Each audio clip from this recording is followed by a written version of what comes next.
Oui, ce qui se passe aujourd'hui entre le Mali et l'Algérie, c'est un indicateur parmi tant d'autres. Nous nous félicitons cette incompréhension parce que ça nous avise sur les défis qui arrivent. Et ces défis doivent aujourd'hui nous permettre de nous organiser à hauteur de ces futurs défis-là. Parce qu'aujourd'hui, qu'est-ce qu'on constate? C'est qu'il peut y avoir de la manipulation aux frontières des pays de l'AES pour mettre fin à ce projet d'unité pour l'Afrique de manière générale.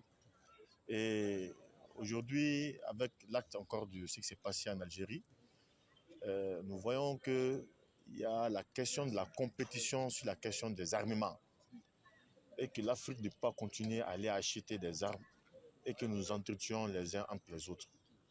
Ce conflit avec l'Algérie a évoqué un aspect. Vous avez vu que le Niger et le Burkina se sont mis avec le Mali pour dénoncer l'agression algérienne. Donc ceci évoque la question de l'unité entre les nations africaines. Si c'était le Mali seul, ça allait avoir moins d'impact. Mais avec la confédération de l'AES, on a vu que la solidarité entre ces pays a pris le dessus. Donc ce qui doit encore nous pousser à aller encore plus loin sur la question de l'unité.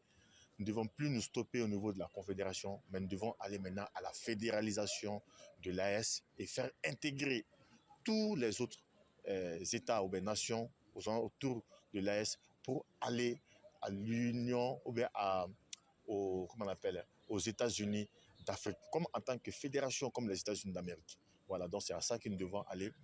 Plus nous sommes ensemble, nous irons loin parce que nous serons forts. Et donc on doit comprendre aujourd'hui que la fédération de l'AES est la terre promise. Le tourisme, c'est du bluff. C'est une manière de s'aimer la confusion face à ces différentes nébuleuses du mercenariat international.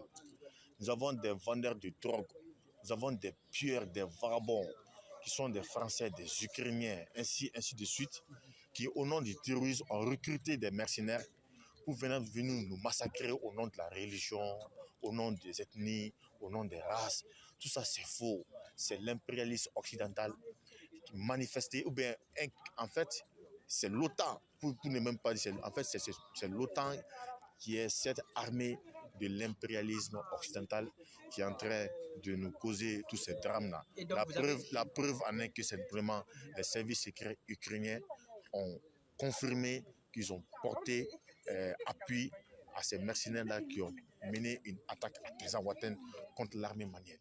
N'i y'a mɛn ko maliyɛnw bɛ taa Moritani u ye maliyɛnw gɛn dɔwɛrɛ tɛ o parce que u kɛlen don ka danfara de tɛmɛ ani Jao il faut k'an bɛɛ k'a dɔn k'a fɔ Mali yɛrɛ ni Moritani ka histoire bɛɛ tɛ kelen ye n'a fɔra ko maliyɛn taara Moritani ko maliyɛnw de bɛ ka gɛn ou bien jamana wɛrɛ mɔgɔw bɛ ka gɛn c'est grave mais panafricanisme de ma jɔ u jɔyɔrɔ la an y'o de fɔ Baba Modibo Keyita ka wagati a ma k'anw ɲɛna dɛ mais AES kɛra anw ɲɛna an b'an seko bɛɛ kɛ an y'o de fɔ Modibo y'a fɔ ka kuma la ko pour la fédération, je ne reculerai jamais, je n'hésiterai pas à donner ma vie.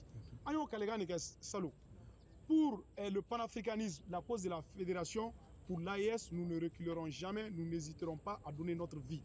En second, il fait Nicolas Ambaba. Mais Mauritanie panafricanisme, panafricanisme, Mauritanie, nous contacter là. Vous pouvez aller à la Merci.